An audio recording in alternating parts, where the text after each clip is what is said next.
I let her talk another 30 minutes before I held up my hand, rising. It's over, Beck. Accept it and move on. Understand, I still love you, but it isn't enough anymore.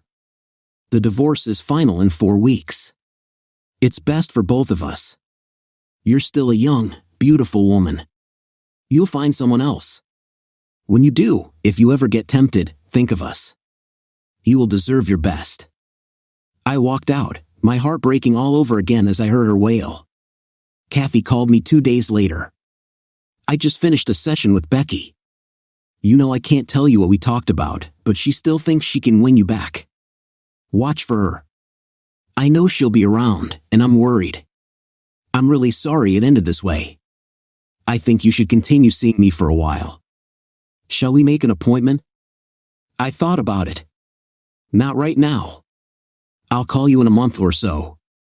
Thanks for everything, Kathy. Kathy was right, she had one last hurrah before she gave up. I loved all of her family except her oldest brother. He was a cop, a shift commander. He was also arrogant and a bully.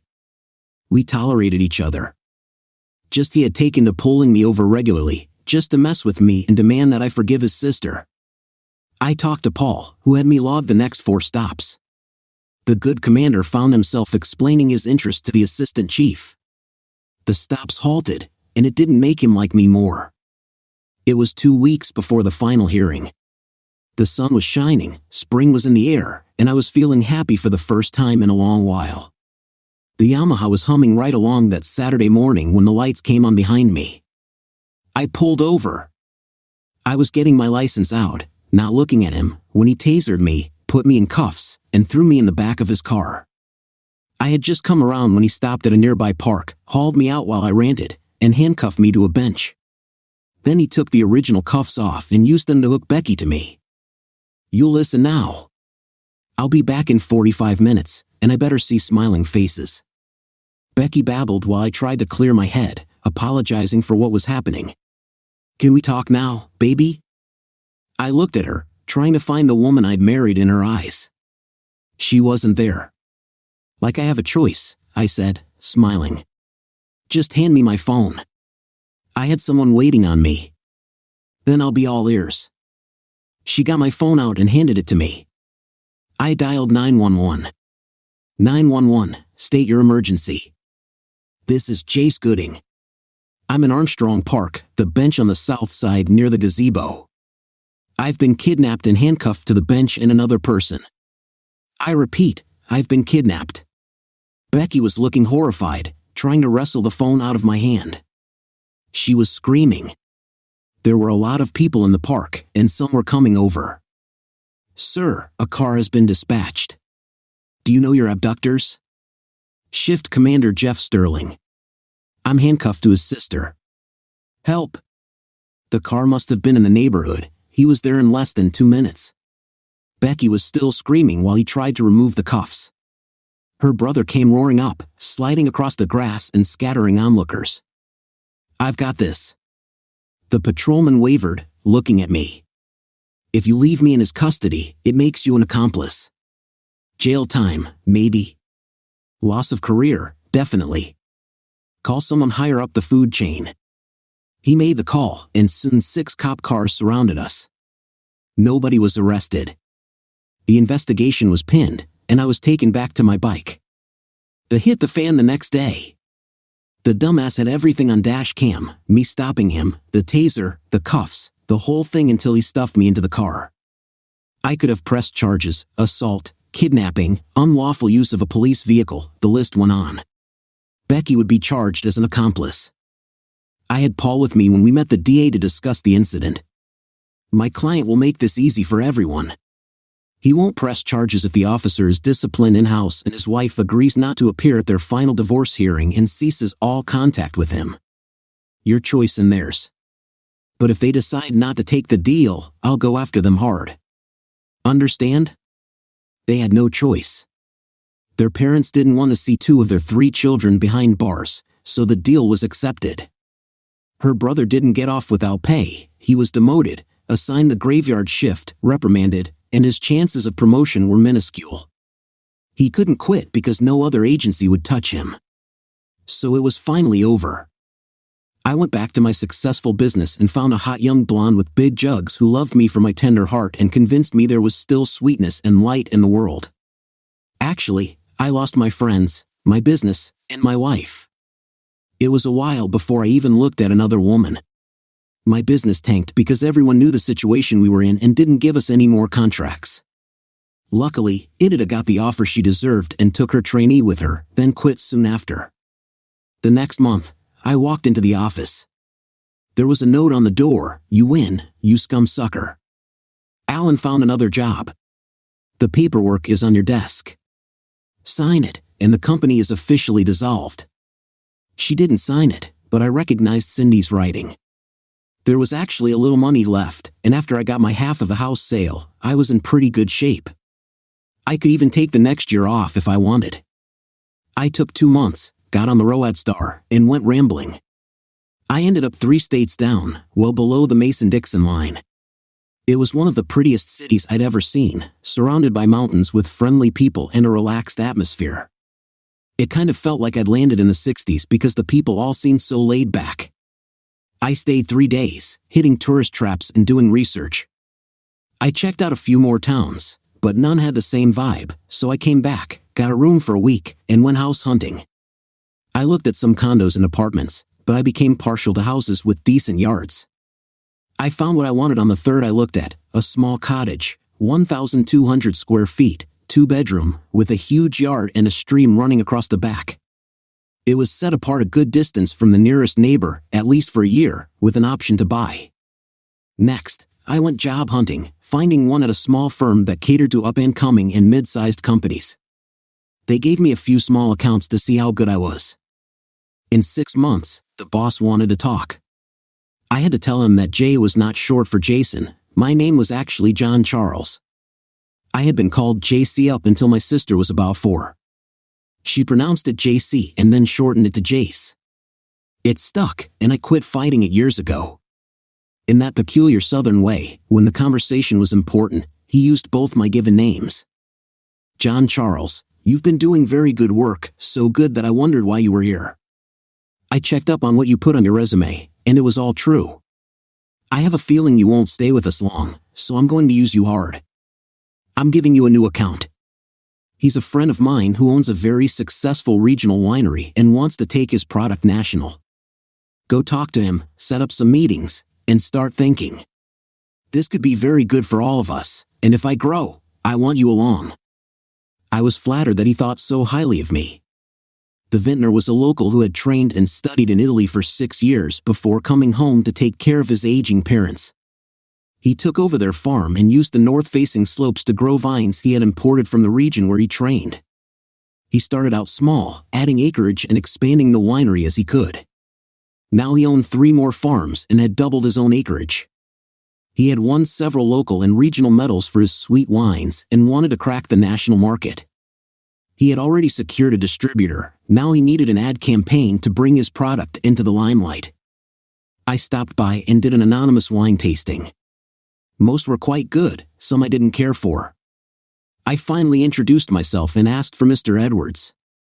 He came hustling in farm clothes. We shook hands, and he asked me why I hadn't made an appointment.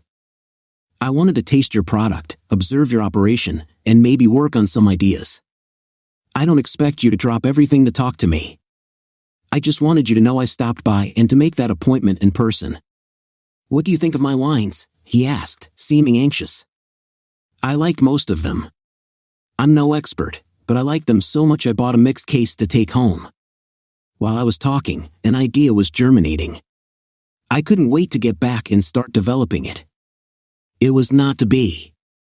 Jack insisted on using first names and had me follow him around for a while, explaining the winery, the origin of the vines, and everything he could think to tell me. I ended up spending 3 hours with him personally. I spent my off time exploring the area, turning the Redditstory loose on those winding mountain roads. I'd had a little work done that boosted power, and she could scoot if I opened her up. I took some money and bought a well-used but reliable 4-wheel drive truck. The winters could be quite snowy here. I kept my car, a little Dodge Dart. It was more than enough for a single person, and I'd bought the top-of-the-line turbo package. It was supposed to do over 180, but I never got it over 110, and that was just twice. The car and the bike were garaged, and the truck stayed outside. I was wandering around one Saturday afternoon when I ran across a little bar in the middle of nowhere. There were a few bikes out front, mostly Harleys, but there was a Gold Wing and a few crotch rockets, so I decided to stop for a beer. The place kind of went quiet for a minute. They could tell I wasn't a local. I ordered my beer and looked the place over. It was old but clean and neat. The patrons seemed to all know each other, and the insults and the banter flowed easily. The bartender talked a little after he served the second round. "It's been in my family for 70 years, he said, talking about the place. "We've got a good reputation, no fights, nobody bothers anybody. Especially a woman. That'll get you booted fast, faster than anything." I complimented him, knowing the value of a place where you could relax, whether it was with a crowd of suits and dresses or jeans and short skirts. People were people, basically the same despite income levels. He liked the praise, said the next round was on him, and left me. A huge bearded guy took the stool next to me. "Yours?" he asked, looking through the window at my bike. "Yeah," I said. He snorted. "Another rice grinder. What happened? They don't sell real bikes made in America where you come from?" He said it with a tone to take the sting out. "Which one is yours?" I asked. He pointed at an older chopped-out Harley. "Nice ride," he said. I grinned. The forks are from Italy, the carbs, if they're stock, came from Japan. The tires, again if they're stock, were made by a British firm, manufactured in France. "Still think it's all American?" He stared at me. "No," he admitted. "But still, nice bikes." After that, half the bar was in on the discussion. One guy said his Vulcan was made right here in the US. We ended up going out to look at all of them. By the time we came back, I had a new set of friends. I ended up hanging at the bar most weekends, going on poker runs, and just riding in a group when the urge took us. They showed me a lot of places I would never have known existed. I got my nickname 3 months later.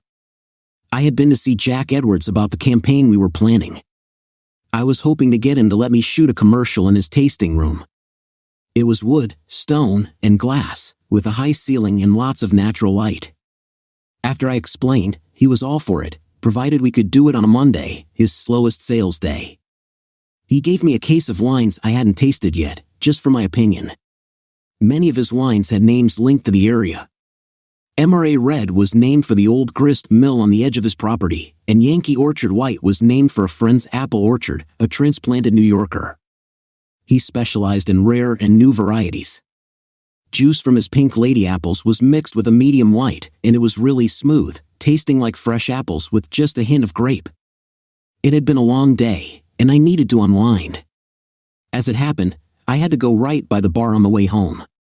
Forgetting how I was dressed, I walked in. There was silence for a minute, then the laughter and ribbing started.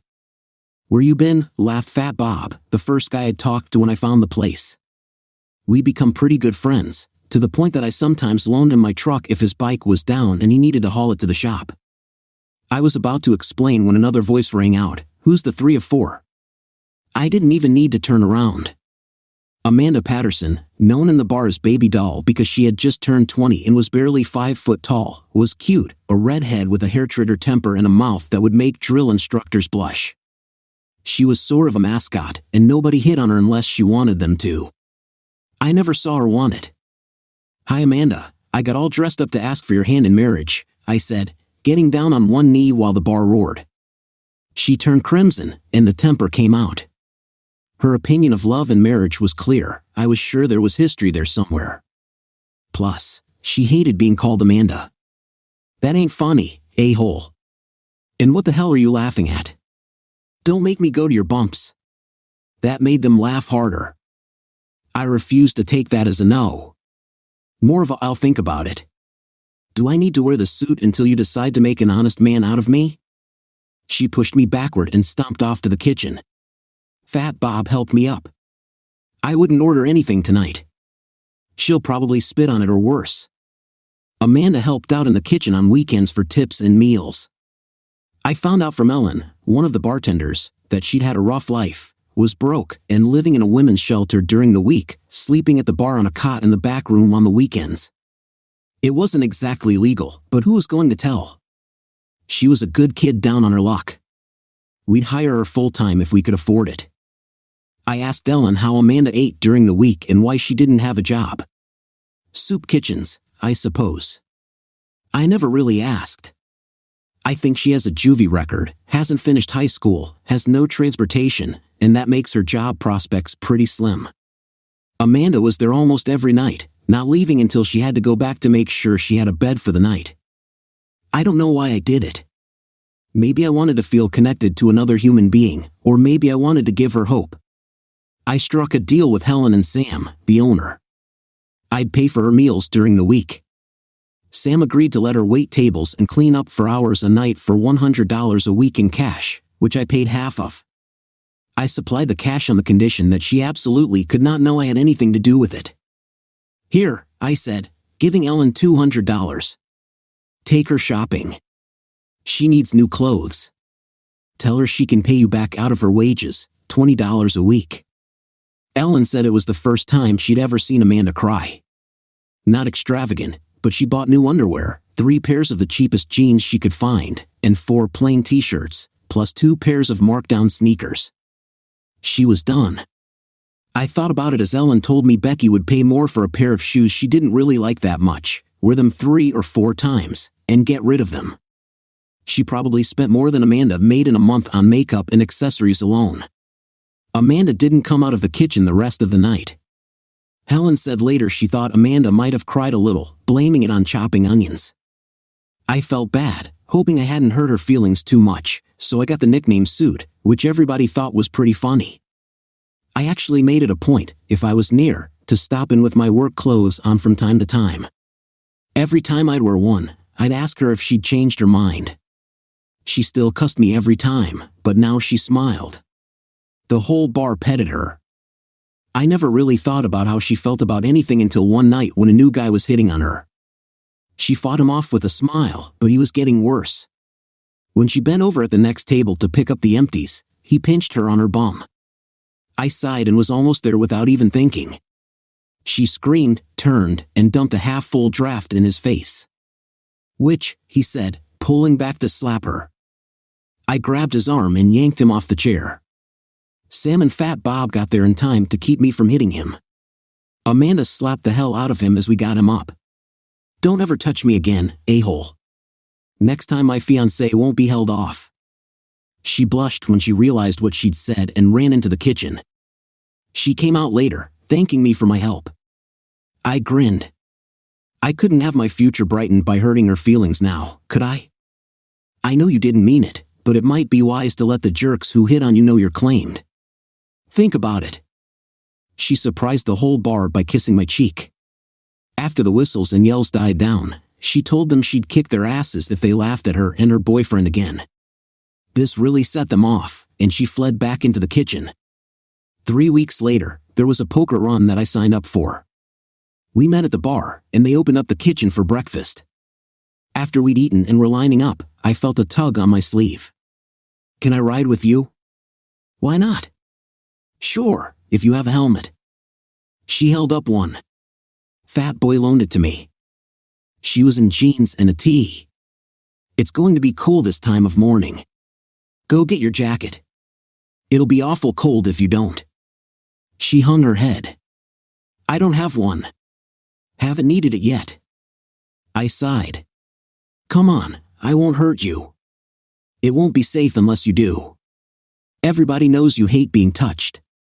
She reluctantly put her hands around my waist. I started out slow until she relaxed. I dropped out after a mile, swinging into a Walmart. "Why are we here?" "To get you a jacket. I can feel your shivers through my coat. If you want, you can pay me back, or you can accept it as a gift for riding with me. Either way, we're not leaving until you have one." She pissed and moaned, but I dragged her in and got her a nice little jacket, a scarf, and even gloves, which made her whine even more. "If you don't stop, I'm leaving you here." You need these. I don't want you sick because of your stubbornness. Now smile and thank me for being a nice guy." She smirked. "Thanks, a-hole. If you want to piss your money away, I'll let you.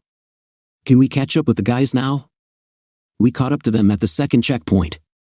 By then, she had snuggled in behind me with a firm grip.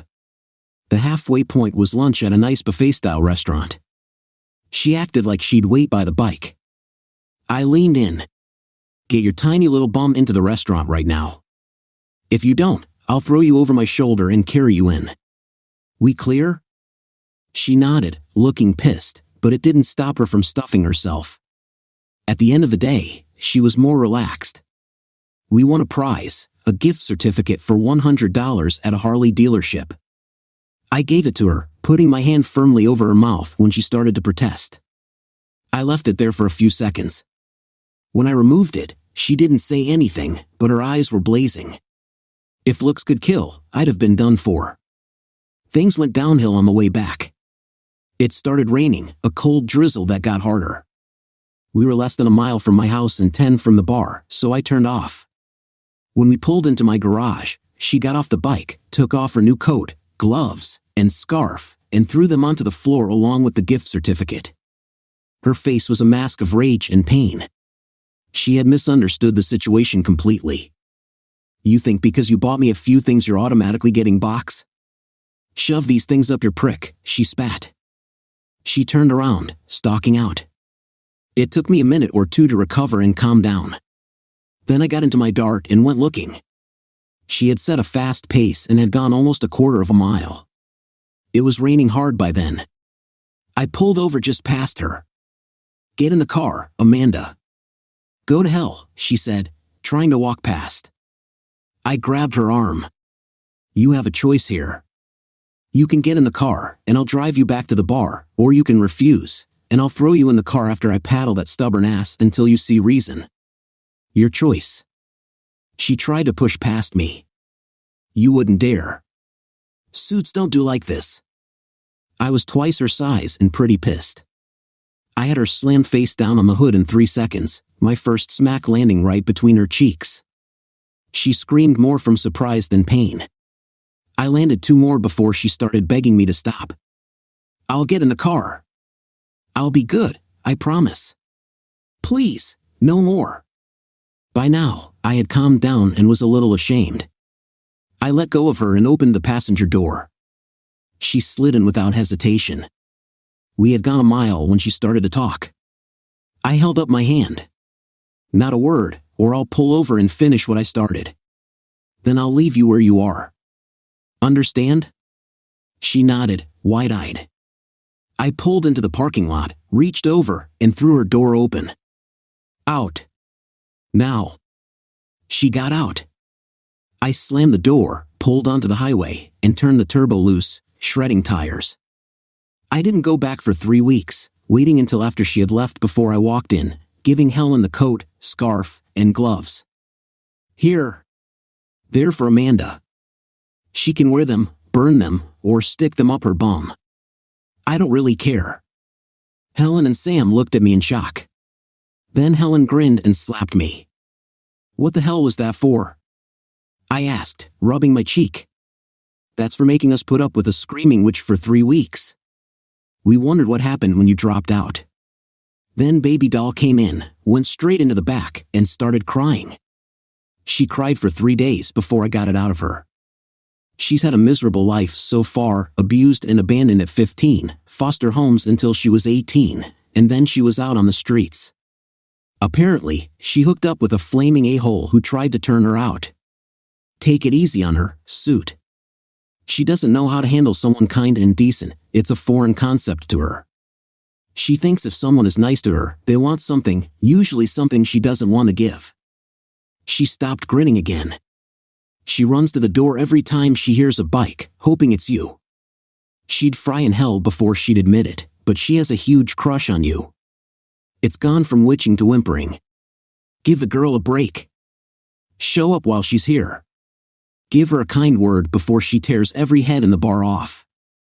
I went to the bar the next night, driving the dart and wearing a suit. "Amanda, get your skinny bum out here." She peeked out of the kitchen, fear on her face. I gentled my tone. "Come on, baby doll, I just want to talk." She eased out into the bar, looking like she was ready to run at any second.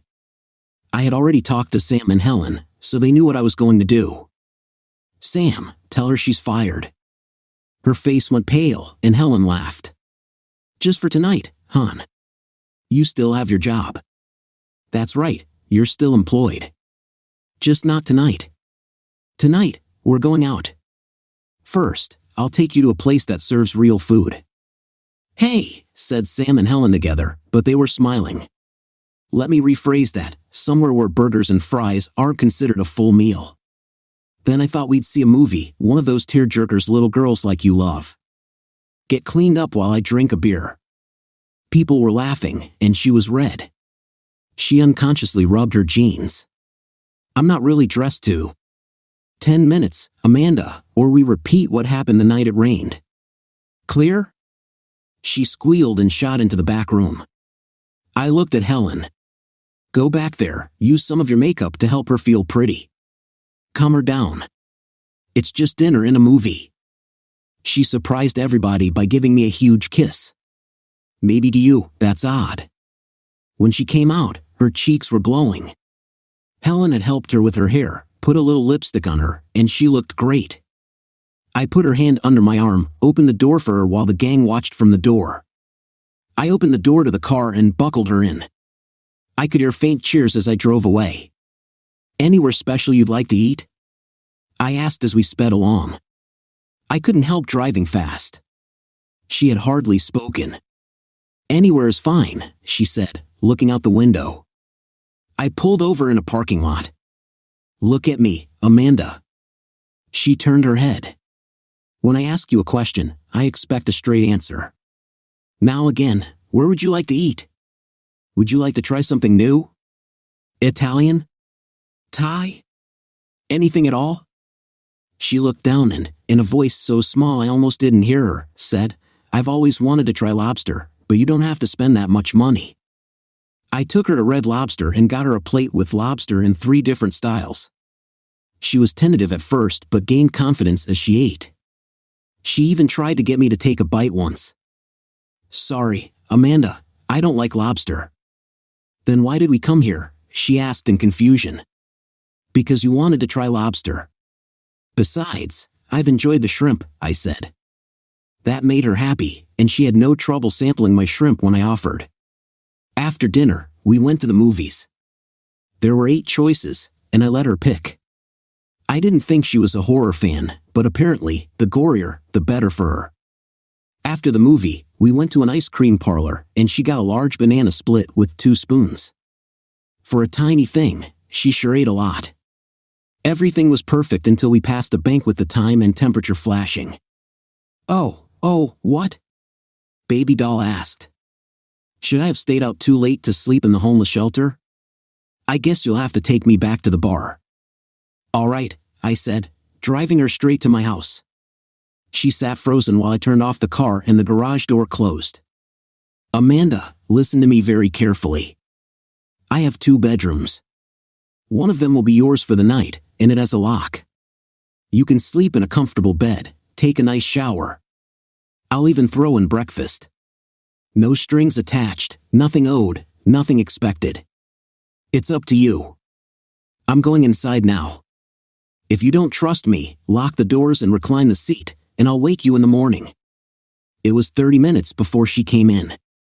Where's the bedroom? I showed it to her, showed her where the towels were, gave her a shirt to sleep in, and went to bed, laughing quietly as I locked my own door. She must sleep like a rock because I had showered, dressed, and had breakfast done before I knocked on her door.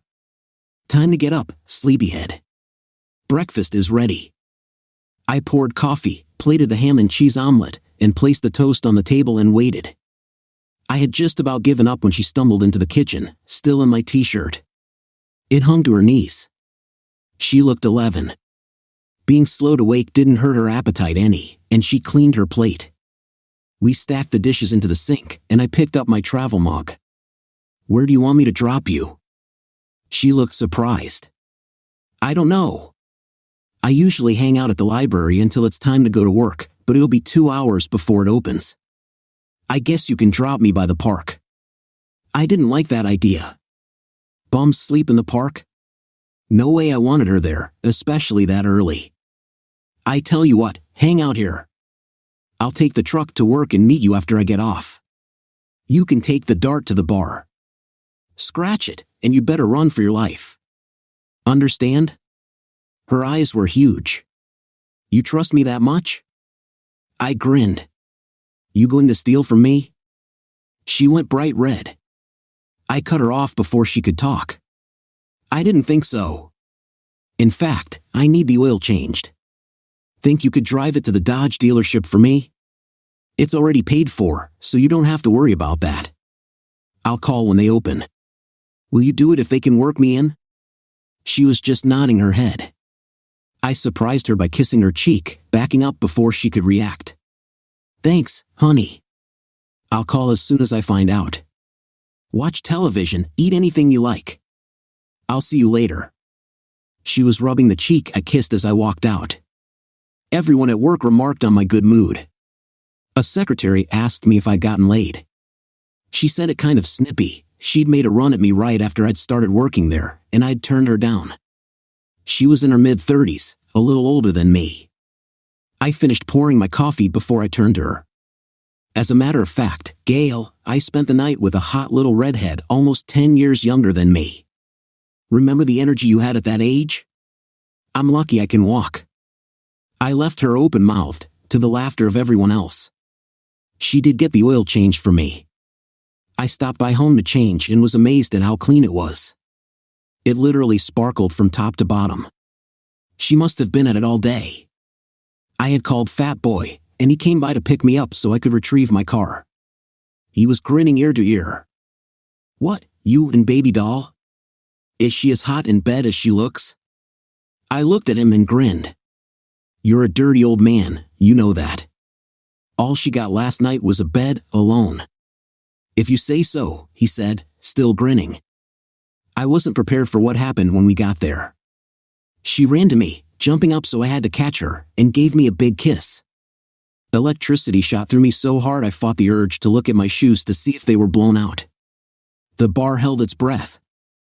Shut up, she yelled. This is how a woman is supposed to greet her man. I was surprised at the display of emotion. She spent every minute she could close to me, to the point Sam told her if she didn't get to work, he was going to fire her scrawny bum. When I got ready to leave, she asked if I'd stay a bit longer and drive her back to the shelter. How could I refuse? I warmed the car and waited. She came out with a big backpack that I had to put in the trunk. What's in here? Everything I own, she said, sliding into the passenger seat.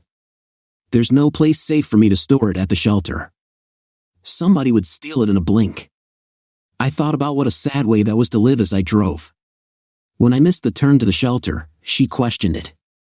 If I don't get there soon, I won't have anywhere to sleep. You're not sleeping there tonight. You've got a room at my house. You've earned it, cleaning the house and running errands for me today. Consider it a thank you. She started to protest but thought better of it and turned the radio to a station I hated and cranked the volume. Tonight, instead of going straight to bed, she took a shower, put on one of my tees, and flopped on the couch. She grabbed the remote and started channel surfing. Hey, I was watching that. It's boring as hell, suit. Besides, I'm your guest here. She settled on some show about 4 girls and a secret they shared. I lasted 5 minutes. If you're going to watch stuff that turns your brain to mush, I'm going to bed before I get infected. Good night, Amanda. I could still hear the TV blaring when I drifted off to sleep. The next morning, she woke me up banging on my door. Breakfast, sleepyhead, she said, pulling me from the day before. Eat it while it's hot, sausage, home fries, and grits. I was still getting used to them, not being from the South. I will admit they were growing on me. You don't keep much food around, do you? She asked as I ate. Single guy, not home much.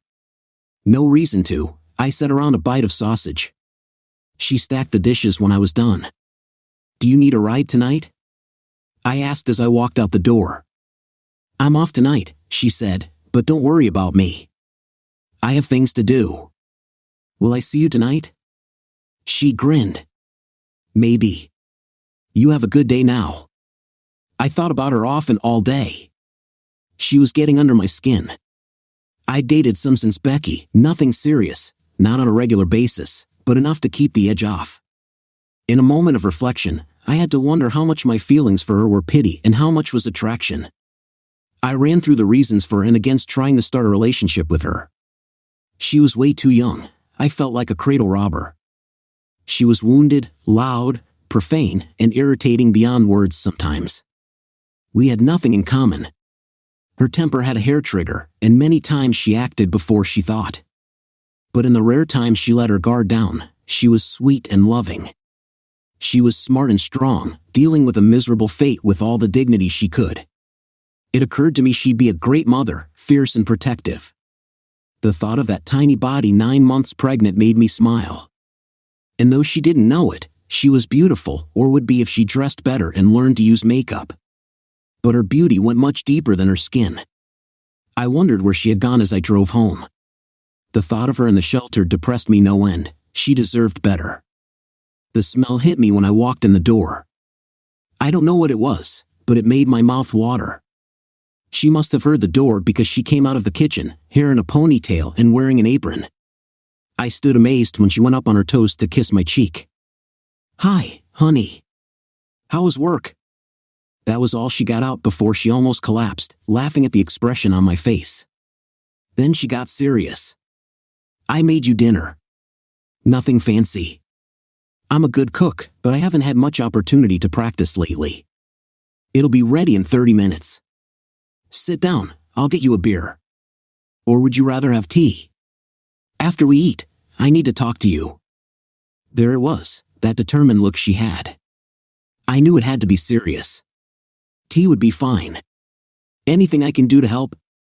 She seemed to let out a sigh of relief. Got it. Dinner was great: roast pork, basil and rosemary roasted potatoes, asparagus, and homemade bread. It was probably the best meal I'd ever eaten. I stuffed myself, then got a little embarrassed. She smiled. I'll take the mass consumption as a compliment.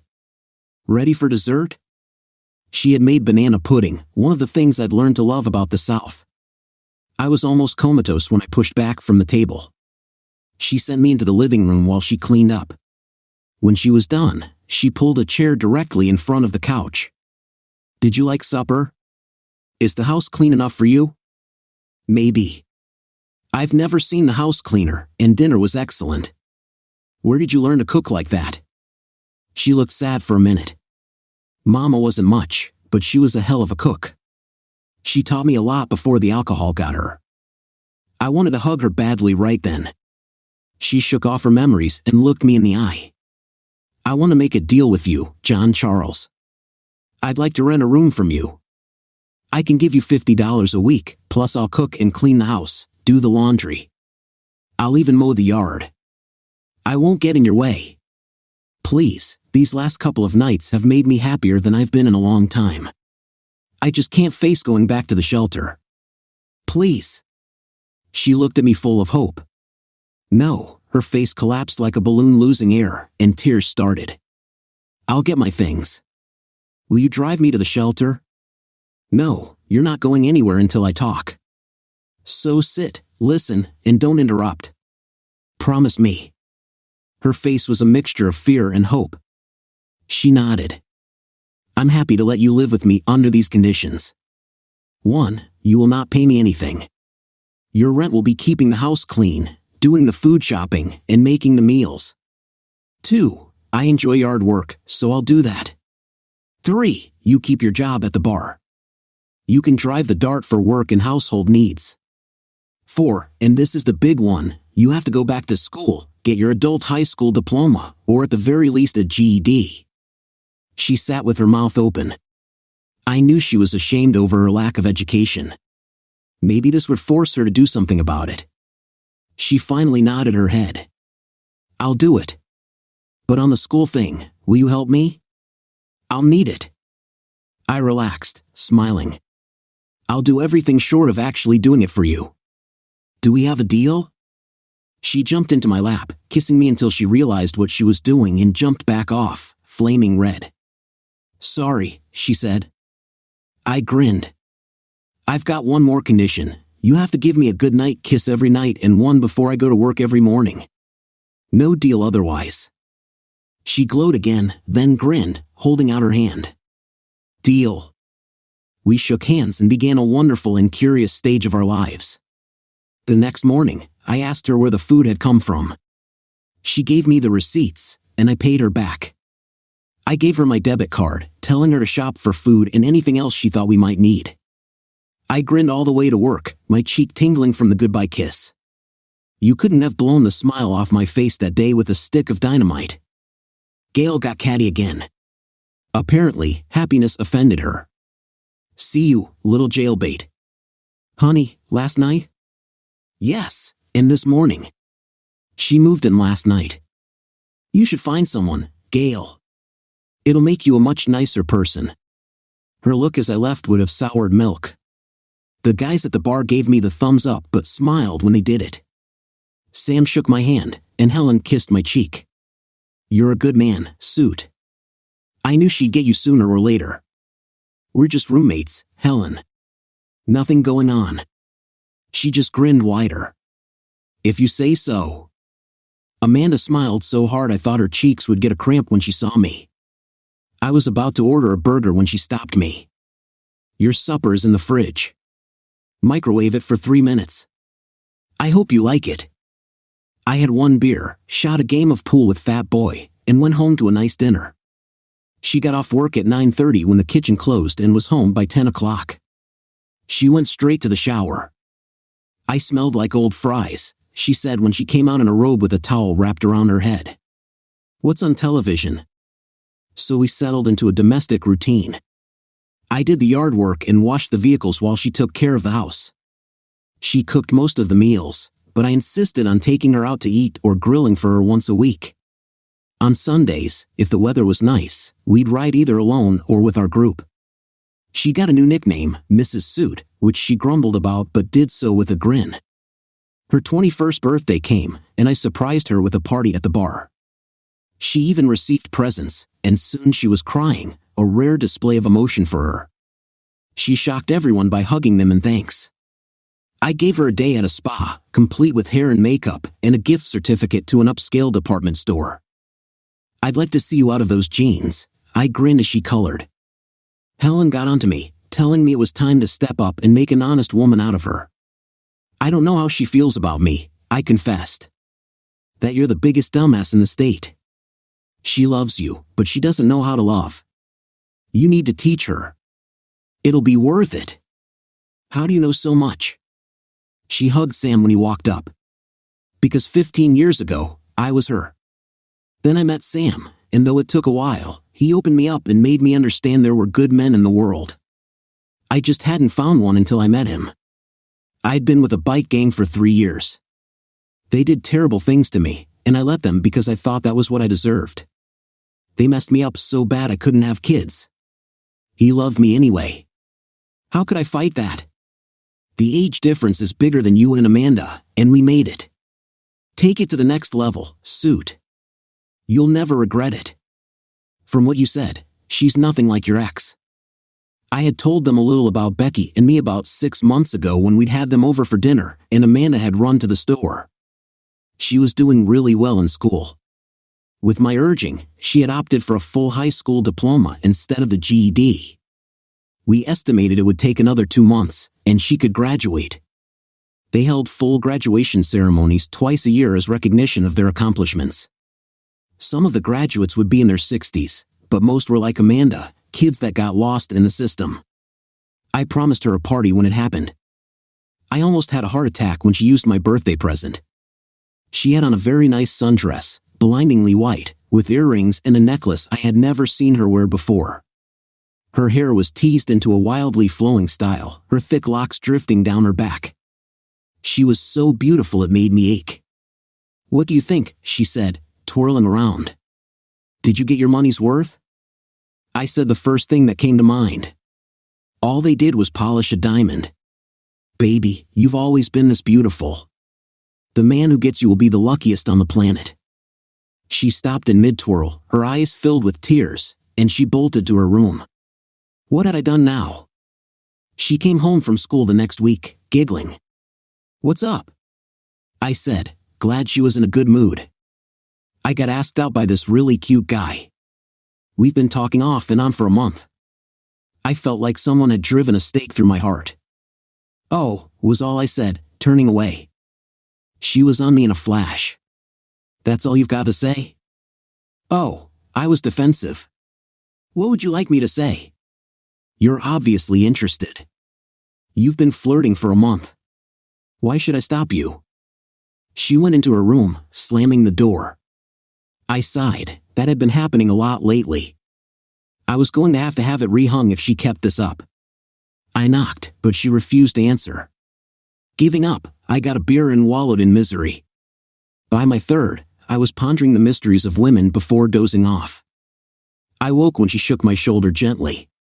What? I said, trying to focus. The big four came out of her mouth. We need to talk. I was instantly alert. Nothing good ever came after those words, in my experience. Do you like me? I couldn't read her eyes. Yes, I do, I answered honestly. How much? I don't know what you want here, Amanda. Clue a guy in. She slapped the hell out of me. As I rubbed my jaw, she went into a rant. I guess what I'm asking here is, do you love me? Not a friend love, but a full-grown man-woman type of love. Because I've loved you for a long time, and you've never noticed. I know I'm a lot younger than you. I'm uneducated, I have no social graces, I'm loud, jealous, scared, and that's just the start. I can't take it anymore. It hurts. So if you don't love me, I'm moving out. I stopped her rant with a kiss. Hush now, I said sternly. Are you trying to talk me out of having feelings for you? Because if you are, you're too late. And all the things you say you don't have are no matter. You have something much more important, you have my heart. I think she actually fainted when she heard what I said. When she recovered, she was in my lap, kissing and crying until she fell asleep. Did we jump into her bed and make passionate love? No, she was still damaged and fragile, so I held her until she cried herself out, took her to my bed, and tucked her in. Then I went out on the back deck, looking at the stars and wondering what happens next. I was out there for over an hour. When I came back in, she had gotten her shirt out, put it on, and crawled back into bed. When I lay down, she snuggled into my arms, mumbled something that sounded like I love you, and drifted off again. I held her for a long time, reveling in her feel, before I finally dozed off. I woke up alone to the smell of breakfast. She was flitting around the kitchen, getting everything perfect.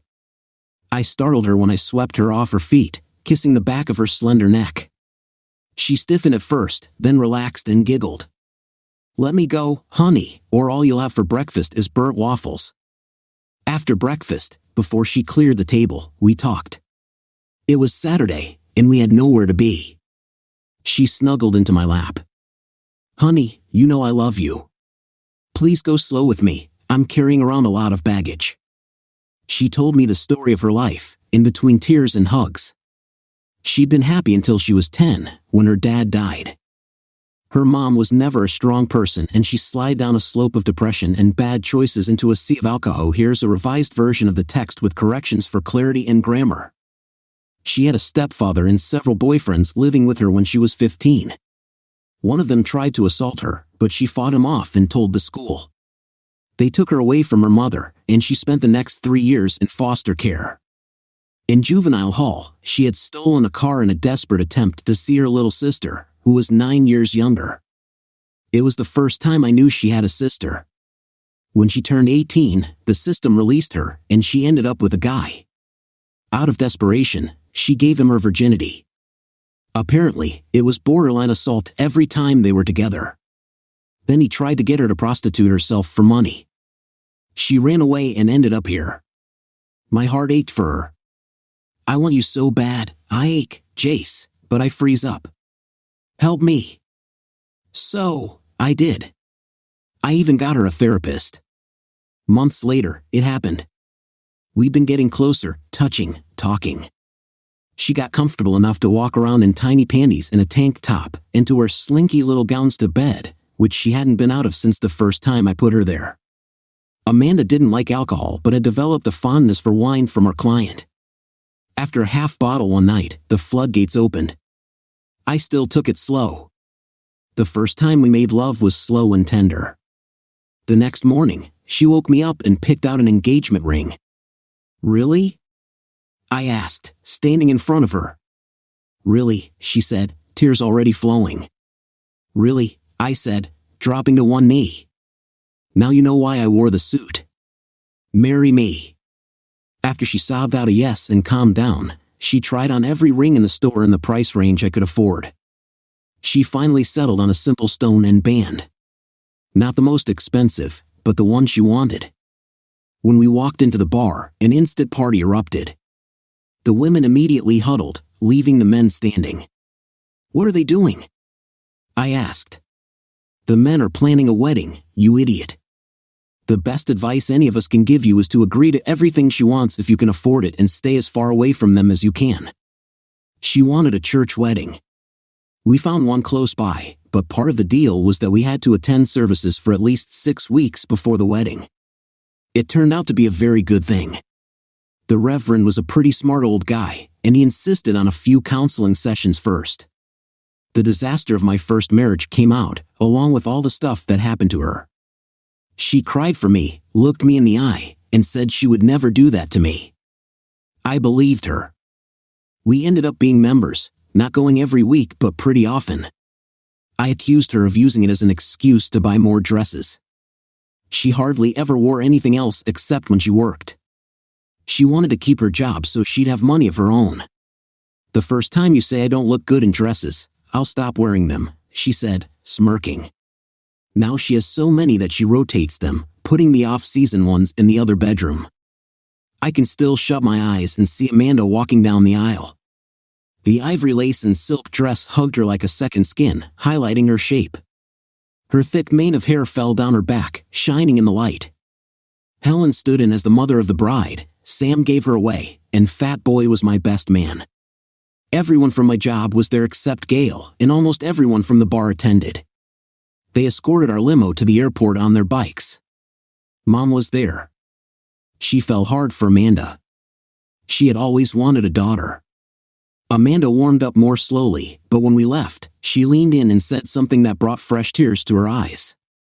I asked about it on the way to the airport. Thank you, Mom, for sharing your son. I'll return the favor with your grandchildren. It seemed to make her happy. Then she distracted me by showing me hints of her wedding lingerie. We honeymooned in Bice because I had been to Cancun on my first honeymoon, and I did not want overlapping memories. I found out it was the first trip out of the country Amanda had ever been on.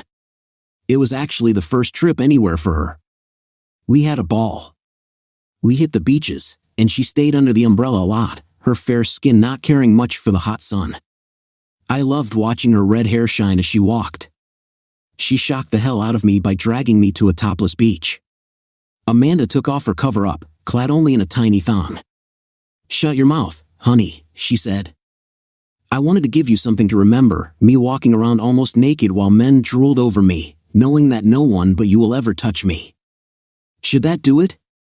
I'll admit it, I had to jump in the water about every 5 minutes to try to get my erection to go down. The water was so warm it didn't help. Her body was small but proportional, making her 32C cups look a lot bigger than they were. Her bum made men stop talking as she walked by. I saw one wife jab her husband in the ribs over it. We tried to exhaust ourselves with sex that night. It didn't work, but we almost went into comas. 6 glorious months went by. I made her quit the bar so she'd be home with me. She grumbled but did it. She was walking around with that secret smile I recognized. She was up to something. To fill her time, she went back to school, pursuing a degree in hospitality and food management. I supported her fully but didn't understand her choice. She called me at work, sounding panicked. Honey, I need you to come home now. It's important. I left immediately. She was pacing back and forth, obviously agitated. She rushed into my arms, and I started to get a bad feeling. I knew it was bad when she started with, "Honey, do you love me?" "Do I even have to answer that?" I asked. She relaxed and took my hand. "I've got something to tell you and something to ask you. Hear me out, please, before you say anything." She had been looking for her sister for a few weeks, wanting to reconnect. Her sister was 12 now, and Amanda hadn't seen her since she was 4. It weighed on her, thinking about how good her life was now and remembering her experience with foster care. "I found my sister." "She doesn't even remember me," Amanda said, her voice breaking. "That was pretty hard. She looks a lot like Dad." "That's great, honey. I'm sure she'll warm up after she gets to know you." "Is she in a good home?" "Adopted?" I asked. "No," she said sadly. "She wasn't adopted, and she was in a bad place when I found her. A place so bad they had to remove her and the others from the home." "Where is she now?" "You haven't lost her again, have you?" She hugged me. "No, she's really close. She's in the spare bedroom." After I collected my thoughts, I had Amanda bring her out. She was only 12 but already taller than Amanda. Her hair was black, her nose a little broader, but other than that, they had identical features, same mouth, same elegant neck, same expressive hands. Amanda introduced us. I went to hug her, but she backed up, so I held out my hand. "It's nice to finally meet you, Celeste. Amanda talks about you often. Where the hell has she been while I was living in that hole? Why hasn't she come looking for me before now? I could have been here years ago." The sheer anger in her voice shook me. Amanda stepped in. "I'm here now, honey. I came for you as soon as I was able to. 4 years ago, I couldn't take care of myself. There was no way I could give an 8-year-old what she needed. I had to grow up first. I'm sorry if you're angry. Let's see if we can make it up to you." Celeste was on a roll. "Oh, that's just great. Now I get to live with the Cleavers, wear frilly dresses, and giggle over boys. Newsflash, I know all about boys. Why do you think they closed the home down? Guys want one thing, and it's right here." She grabbed her crotch. "Just as soon as you're out the door, hubby here will try to make me his little witch. Let's get this over with. Give me some cash and turn me loose, and I'm yours for the night. Deal?" Amanda was shocked into silence. I was furious. "Maybe we'll just give you a warm bed for the night and send you on your way tomorrow. If what you had is better than what we're offering, go for it. Come to think of it, I haven't offered you a thing. I'll tell you this, if we talk it over and decide we want you with us, you'll keep a civil tongue in your head and not give us any trouble. The most important thing in my life is my wife, and I will not have her hurt or suffer because you had a hard life. Hers hasn't been sweetness and light either. Listen to her story sometime and see if you have any empathy. Are we clear here?" She had backed away from me, but as soon as I stopped, she got her bravado back. "I don't need a father figure. I don't need a sister or a mother. I don't need a damn thing from either of you. Clear enough?" I turned to Amanda and hugged her. She started crying.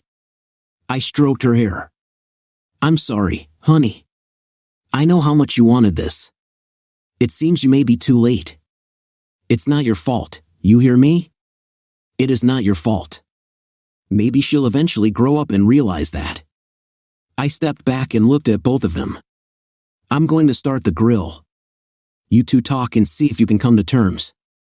Celeste, you're here for at least the night. I expect you to be civil and stop cussing."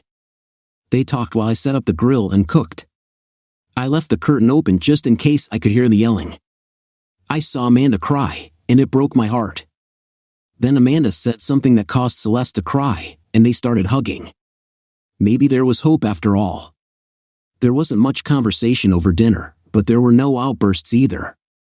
Celeste ate 2 steaks and 2 huge baked potatoes. She even helped Amanda wash the dishes. They came into the living room to tell me they were going out for about an hour to pick up clothes for Celeste, I guessed. I sat and thought while they were gone, wondering about a society that treated children like unwanted baggage. When they returned, Celeste was actually giggling. She even said goodnight to us after modeling her new pajamas, complete with feet. We talked in bed after she was asleep. Can we keep her, at least for a while? I'll be responsible for her, you won't even notice her, Amanda said. I gave a dry chuckle. I doubt that. All right, she can stay temporarily, but she has to behave. Thank you, honey. I knew I could count on you, Amanda replied. The state was happy to give Amanda custody. She was in a stable marriage, lived in a good neighborhood, and had references from Sam, Helen, and half the bar. Plus, they wouldn't have to pay anything. It threw them for a loop when I asked where Celeste's Social Security money was. No one had filed for it. I got a lawyer, and he did the paperwork. When it was settled, they had to give all the money she was due for the last 8 years to us, actually, as guardians. She also got $700 a month until she was 18. We put it into a college fund she could access at 18 if she went to school. If she didn't, she'd get the full amount when she was 21. It would almost be enough to pay for 4 years if she was careful. Celeste wasn't as grateful as we had hoped, complaining that she should get it sooner to buy a car. That's almost 4 years away.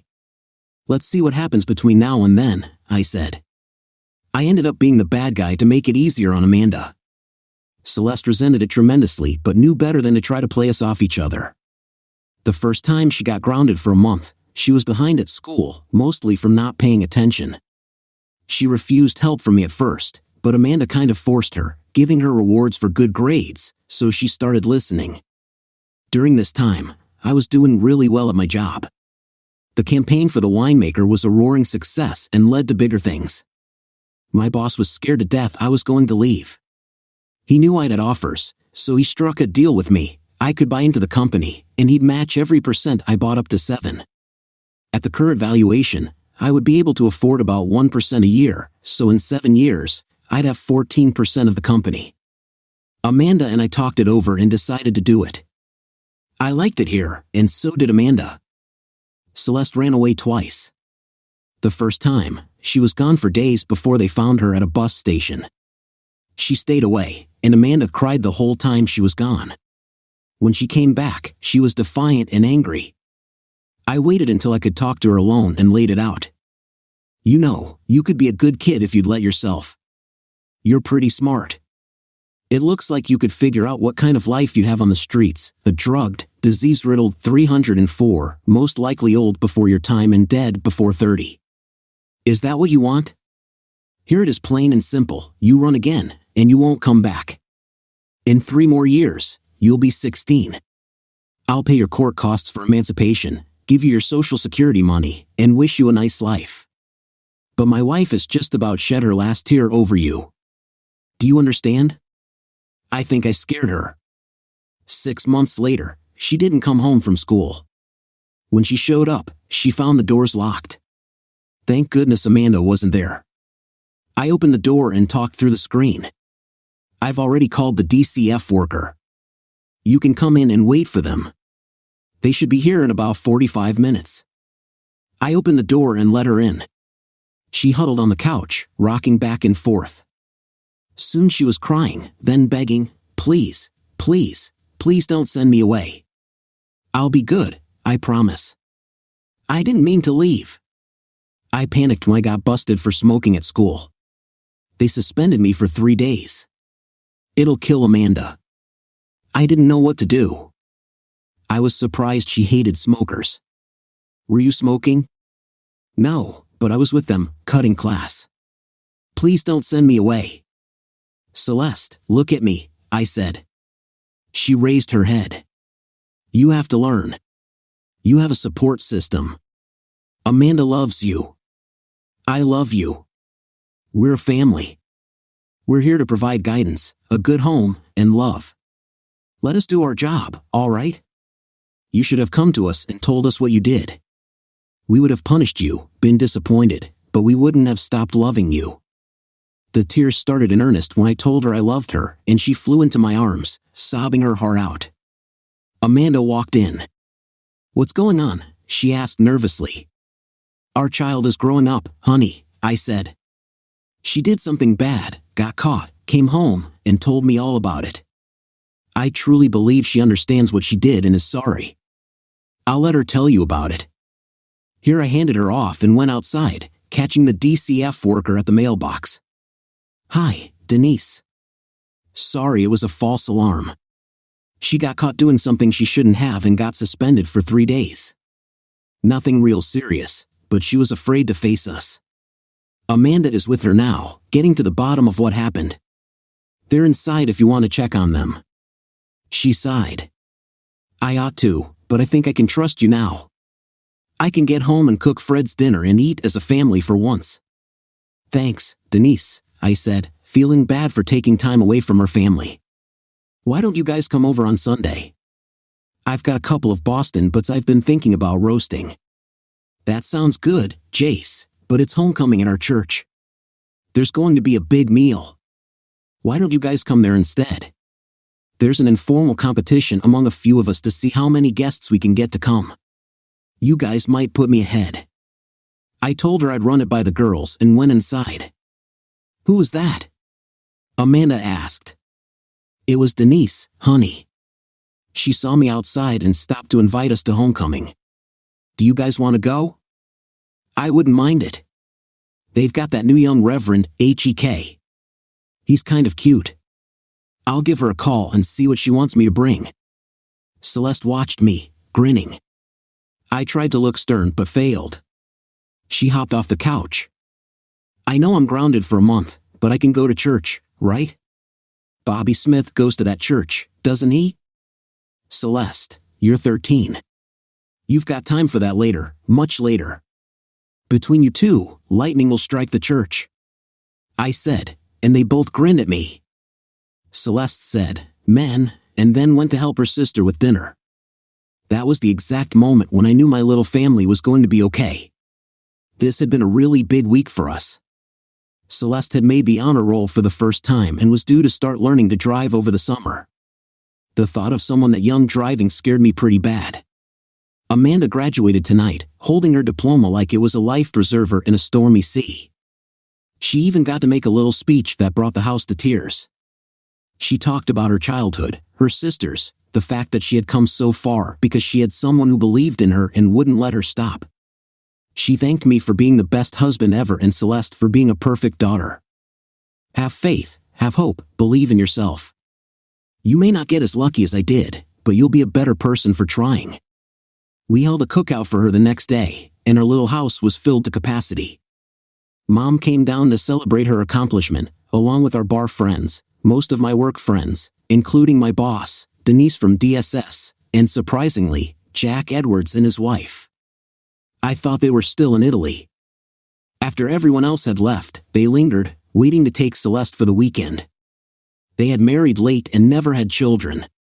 June fell in love with Amanda, treating her like the daughter she never had. When Celeste came along, she was over the moon.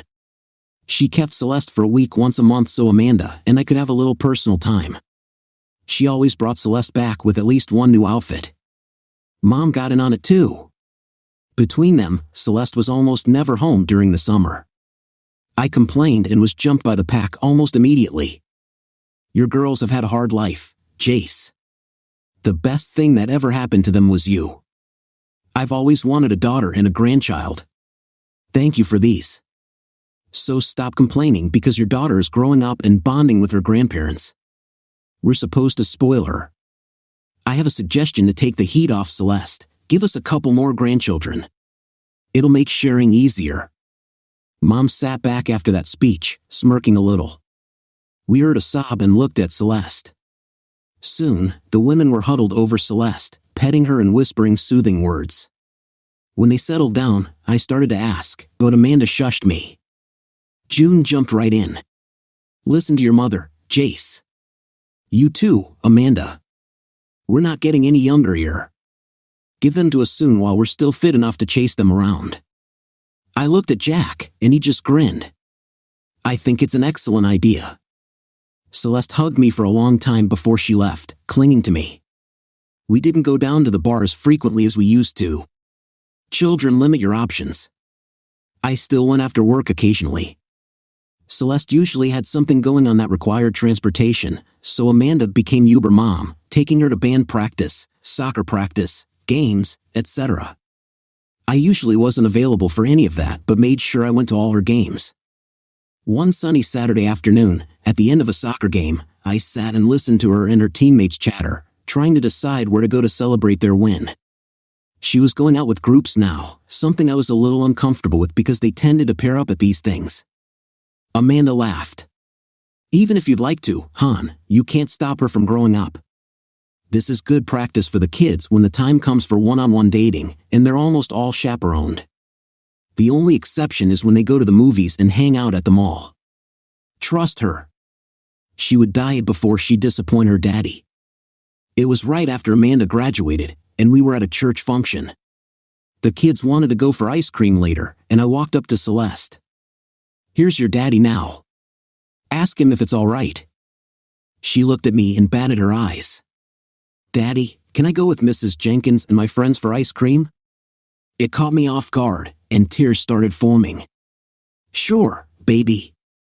Here's a $20. She giggled, took the money, and scampered off, yelling out behind her, Bye, Mom. Bye, Dad. I'll be home by 7. Amanda had to drive us home after that.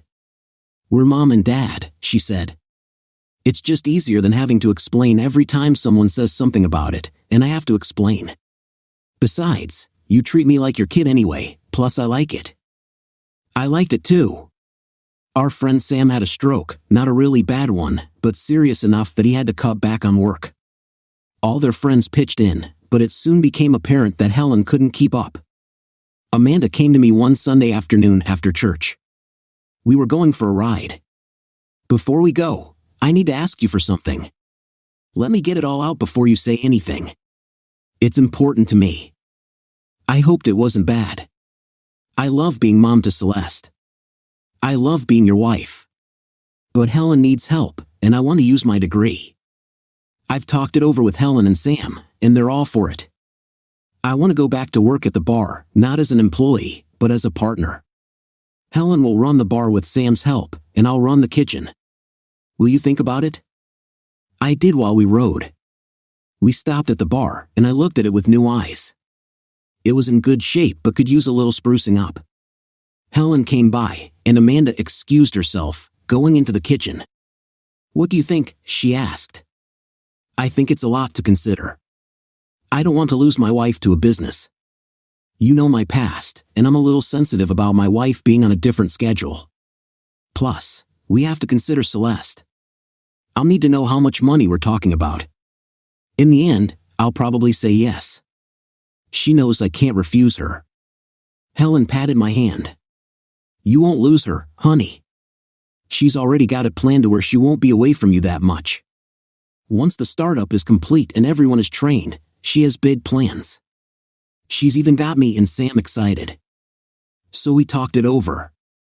I had long since turned our finances over to her. She was really good at stretching dollars. Oh, I had a general idea, but she usually paid the bills. Our vehicles were all paid for, even the 3-year-old minivan she had to have to transport Celeste and all her friends. We had bought our house when the lease was up. It was small but suited our needs. We'd made a pretty hefty down payment, so our mortgage was low. By now, I owned 4% of my company and was making really good money for our size. Our savings account was in good shape, so I had no argument about where the money was coming from. In the end, we owned 30% of the bar. We spent a little money sprucing it up, upgraded the kitchen, and had a grand reopening. Business picked up almost immediately. All the old patrons were happy with the new look of their hangout, and the new customers liked the atmosphere. The place was opening at 11 now to serve a lunch crowd. Amanda worked wonders with the kitchen. Gone were the plain burgers and fries. They still offered them, dressed up a little. There were new toppings to select from, such as avocado slices, hot peppers, spinach leaves, and different flavors of cheese slices. Anything else she could think of to put on a burger was available. The same went for the hot dogs. A favorite was covered with grilled onions and mushrooms, hot mustard, and dill relish. Fries were no longer offered. Instead, you got home fries, sliced almost as thin as chips, hand-cut, and soaked overnight in various flavors. She also added soups, all homemade. Potato with cheese and bacon bits, tomato with half and half blended in, and a pork-based stew with a lot of herbs were the most popular. One of her upgrades was a large gas grill, so you could have grilled veggies and season them. She insisted on buying from local farmers as much as possible and had a large chalkboard at the kitchen door showing which farm provided the vegetables or meats for the day. The farmers loved it. The regulars were a little leery at first, but soon you could hear discussions and sometimes arguments over which farm provided the best produce and which fresh herbs and spices complemented which dishes best. It was a riot to see two big bikers almost come to blows over which soup was better, pumpkin or butternut squash. She also added a wine list, although locals with Jack's getting top billing. It was funny, in our state, you couldn't serve wine in a place with pool tables, so they had to go. Helen and Sam really didn't mind because that was usually where the fights started, and they could add 8 more tables in the space. Helen took the lead and worked out a deal with a local brewer to feature their beers on draft. A local food critic, hearing good things, paid us a visit. We didn't even know it until the review came out. The best hidden jewel in the state was the caption, followed by an outstanding review. Sam's Bar and Grill, located on Swan Pond Road just outside of the city limits, has been around for 75 years, a local favorite. The addition of minority owner Amanda Gooding and her recent upgrade of the kitchen has pushed it out of the shadows and into the limelight. I'm sure the regulars would have preferred it stayed local, but word has spread and there's no going back. Blue collar, white collar, bikers, farmers, college kids, you'll find them all rubbing elbows in an amiable mix. The only time I heard raised voices was when 2 patrons disagreed over which herb should be dominant in the pork stew, rosemary or basil. I sided with the biker because, well, he was bigger, and I've always liked rosemary. The menu features simple fare, well-seasoned and prepared at a reasonable price. The service is excellent, the atmosphere is relaxed, and it almost sparkles, it's so clean. The sanitation rating is 102, just 1 point short of perfection. I complimented Mrs. Gooding, and she promised they would get the top rating in 6 months if she had to work her whole staff to death. Being outside the city limits, all it offers is beer and wine, not liquor. Helen Connors, the manager and principal owner along with her husband Sam, says they have no intention of getting a liquor license should the limits expand to include them. It's just so much easier without liquor, she said. The bar portion looks like an old-time saloon, featuring local brews and wines as well as a full complement of national brands. The staff is well-schooled and can explain the difference between a Pilsner, a lager, or a Bock, a dry white and a sweet red, with ease.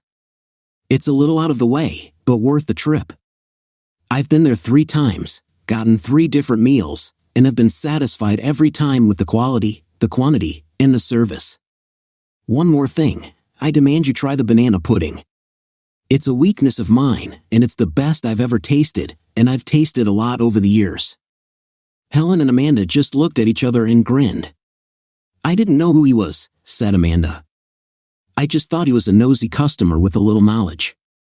Celeste and I ate dinner there most nights Amanda worked, and she always scheduled her break so she could dine with us. Celeste wanted to start working there when she got old enough for a child work permit, and I had no problem with it.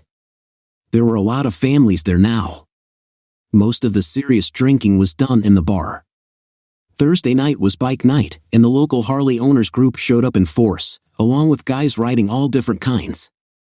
They wanted to hold their meetings there, but we didn't have a private room. Amanda, Sam, and Helen talked about it, got an architect, and almost tripled the size of the place. Soon even that space was filled. I was up to 8% ownership by now. In our agency, Celeste turned 16, went to work after school and on weekdays part-time, learning how to cook alongside her sister or mom. Her goal was to attend the local culinary school when she graduated from high school. She wanted the car, but there was no way I was going to give a 16-year-old something that would go that fast. We got her a Mustang instead, not one of those turbo monsters, but one with a nice little V6. It still went pretty fast, though. Amanda was almost 26, and I was ready to start our little family. She agreed but wanted to wait until Celeste had graduated so she could concentrate on the baby. Celeste laughed when she walked in on our conversation. "Mom, do I look like a baby? I can take care of myself. You should think about Dad giving me a little sister or brother while he's still young enough to help take care of them." I thought her argument had a lot of merit, but Amanda just laughed and said we'd talk about it later. Our business was expanding as well. My ad campaign for Jack had led to a lot more business, especially among the local alcohol industries. We now handled 2 more wineries and 3 brewers and were talking to a local distillery that was just starting to get some national attention. I was at a regional conference when I ran into an old friend I hadn't seen in almost 6 years. Still an ebony goddess, maturity had added to her beauty. I saw her first and slipped up behind her. "I got tired of waiting for you, but there's a lot of white boys in here right now practically drooling over you." Of course, I had gathered her up in a big hug while I talked. Shocked at first, she returned the hug when she realized who I was. "Jace, man, it's good to see you. How are you? Where have you been? You just disappeared off the face of the earth. I've missed you." There were times when I needed good advice and a sounding board. We got a table and talked for an hour. She was divorced. Her husband had cheated on her, and she caught him. Apparently, he wasn't as rigid over color lines as I was, a skinny little blonde with the figure of a 12-year-old boy. She caught him, and he promised it was over. They went to counseling, and she was just about sure they were over it when she rolled up pregnant. She never saw him again after that. He didn't even show up at the final decree. I took her hand. "Sorry, Aita. I know how it feels. Is anyone in your life right now?" "No, it's too early, I guess. I've been thinking about making a change. My agency was sold, and I don't like the new owners. I think the only reason they keep me is that I'm so good at what I do. I really need a change." I grinned at her, fishing out a card. "Ever think about relocating to the sunny south? Think about it and give me a call." To my surprise, she took the card. Just before we left, she asked me about my life. I held up my hand so she could see the wedding band. I literally thank God every day for the life I have now. I've got a great woman, a good daughter, an excellent job, and a large group of really nice friends here. I fished out pictures of Amanda and Celeste. She looked at them in wonder. "How in the world did you end up with a woman this beautiful? And the daughter looks just like her, except for the hair color. She looks so young. Did she have a daughter when she was 6? I laughed and explained. She hugged me hard, genuinely happy for me. I didn't think about it until later, but neither of us mentioned Becky, not once. My boss called me into his office 2 months later, tossing a resume at me. "Look this over. She gave you as a reference and even said you trained her. Is she any good?" I looked at it and grinned. I might have trained her, but she's a natural. By now, she's better than I am. If we can afford her, we'd be idiots not to hire her. He grunted. "Hire her then. Have her report to you. Now, I've got something serious we need to talk about. I haven't told a soul yet, and it doesn't need to leave this room. I'm sick, John. It's pretty serious. I've got a tumor on my brain. They just found it, and it has to be removed, or it'll kill me. There's a 50-50 chance I won't make it. I talked to Gloria, and she agrees with me that you should run the place until I'm better, if I make it. If I don't, we still need you to take control and keep the place viable until Gloria can decide what she wants to do." It shook up our little circle of friends pretty badly when he announced it. He and Jack were really close, had been for years. The day of the surgery, our whole office, even Gail, was there. Many of his friends were there as well. He called every one of us into his room to say goodbye, just in case. Ken, June, Amanda, Celeste, and I took turns holding Gloria. When we weren't holding her, we were in the chapel with the rest of his friends, praying for him. He was under for 5 hours. When the doctor came out, everyone held their breath. He's doing fine so far. I feel pretty good about his chances of recovery. It'll be tomorrow before he's strong enough to allow visitors. We shouted, we cried, we thanked the doctors and God. I fit right into the point where she became my right-hand woman. Amanda and Celeste loved her, and she was soon a part of our group of friends. Pretty soon, the matchmaking started. Married women have this thing about a single woman being in their circle. She fought them, saying she wasn't ready yet. She spent a lot of time in the bar, and soon everyone knew she was our friend, and that made her their friend. I'll never forget the day another friend invited her to ride with him on a poker run. He was huge, bearded, and white, and perhaps the gentlest man I'd ever met. Put him in a social situation where there were kids, and in half an hour, they were clustered around him like he was the Pied Piper. His wife turned out to be a cold, conniving woman, having multiple affairs before he found out. It destroyed him, and she called in the biggest box she'd ever met. Her new boyfriend thought he could get away with disrespecting him, a huge mistake. Sam and I bailed him out, got him a lawyer, and made it go away. But the damage was done. It had been 18 months, and he still hadn't even thought about dating. I would have surprised us all by accepting if they went on a date first to get to know each other. It must have been a heck of a date because they smiled like crazy on the poker run. 8 months later, she was sporting a really nice rock and was 3 months pregnant. My life took another dramatic change when I was contacted by a woman, Alice Johnson, to see if we were interested in doing a campaign for her. She even had it planned out, which gave me pause. Clients rarely have good ideas, and some are so married to them they insist we do it their way. I usually steer them towards someone else because when they tank, they never understand why. She was a personal manager specializing in fighters. Her new sister-in-law was Bettina Bang Bang Burke, now Stewart, a middleweight MMA fighter and world champion in her class. The campaign wasn't for her but for a charity they both supported. I was hesitant but agreed to meet. Aita and I met her at the airport, had lunch, and she told us what she wanted. I had to admit it was very clever. We tweaked it just a bit, did a few focus groups, and decided to go with it. Soon, ads appeared, mostly in print and on billboards. It was a variation on the Got Milk campaign, only instead of milk, they changed it to Got Love.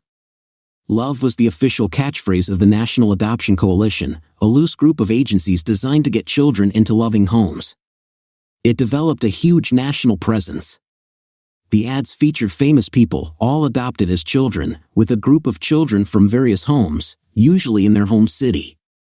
There was a plea to consider adopting one of the children, and local dairies were tied in, promising a certain amount of gallons donated to the homes for every successful adoption. We even worked in the milk mustache.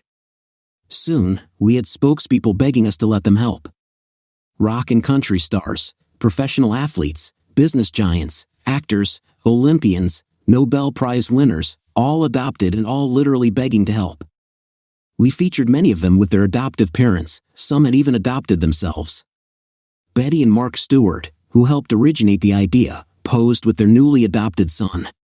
It was an instant favorite and led to my company, High Country Advertising, winning a national award. Howard, my boss, was still too weak to travel, so he sent Aita and me to accept it. Of course, her new husband Roy and Amanda went along. It was very gratifying to be there. We made our acceptance speech and apologized to Alice Johnson, who we insisted attend and share the stage with us, for stealing her idea. Then we thanked her and the people present for honoring us. There was a mixer after the awards. Aita and I had a bet going, the one who got the most offers had to buy the loser breakfast.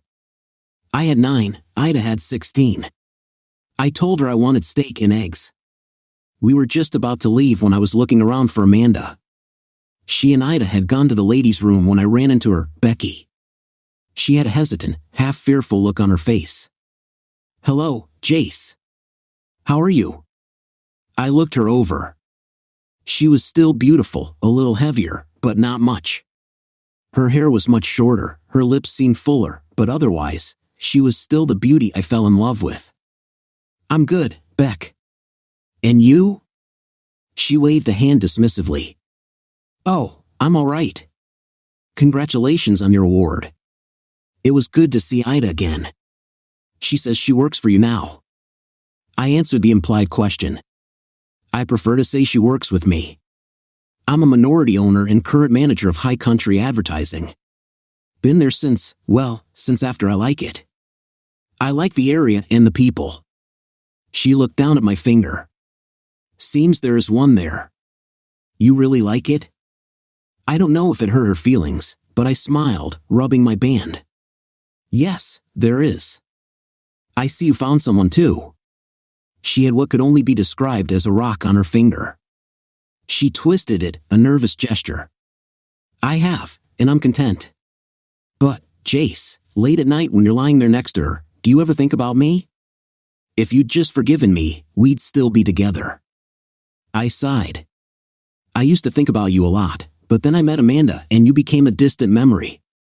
Oh, I haven't forgotten you. Every once in a while, something will trigger a memory of happier times, but it's fleeting. She suddenly grabbed my hand. We could start over. I'd leave him in a minute if you'd take me back. I've never gotten over you. We were meant to be together. I heard a sharp intake of breath behind me as I gently removed her hand. No, we weren't, Beck. If we were, you would have never cheated, and I would never have found Amanda. There's more love and faithfulness in the tip of her little finger than in your whole body. I'm sorry, Becky. Please try to have a good life. I started to walk off when I felt a small hand slip into mine. Who's your friend, honey? Asked Amanda with a bland smile on her face. This is Becky, someone I used to know in my old town. Becky, I'd like to present my wife, Amanda. They didn't offer to shake hands, they just eyed each other and waged a mental catfight. I looked at them together, Becky in her mid-30s in a simple black dress, and Amanda, at 26, still carrying the bloom of youth, her green floor-length gown matching her eyes, and her copper-red hair cascading down her back. I was once again amazed at how lucky I actually was. Amanda broke contact and turned to me, smiling. Honey, I know it's early, but would you take me back to the room? I seem to be having an evening bout of morning sickness. She stopped, put her hand to her mouth, and giggled. Oops, I was going to surprise you tonight. Too late now. Congratulations, honey. It's a boy. I think I heard a gasp behind me, but suddenly, the only thing in the world worth my attention was right in front of me. I gathered her in my arms, kissing and crying while she giggled. She finally had to beat on my back to make me let go. There was a massive celebration at the bar. Amanda smiled and thanked everyone. I just wanted to make sure I had your full attention. I know who you were talking to in New York. If I ever see you in the same room with that witch again, I'll wear your balls for earrings. Do you understand? She was starting to squeeze me. I made her a solemn vow it would never ever happen again. She let go and purred in my ear, thank you, honey, and I heard what you told her. It was so sweet. Besides, you're going to need those balls. I still want that girl.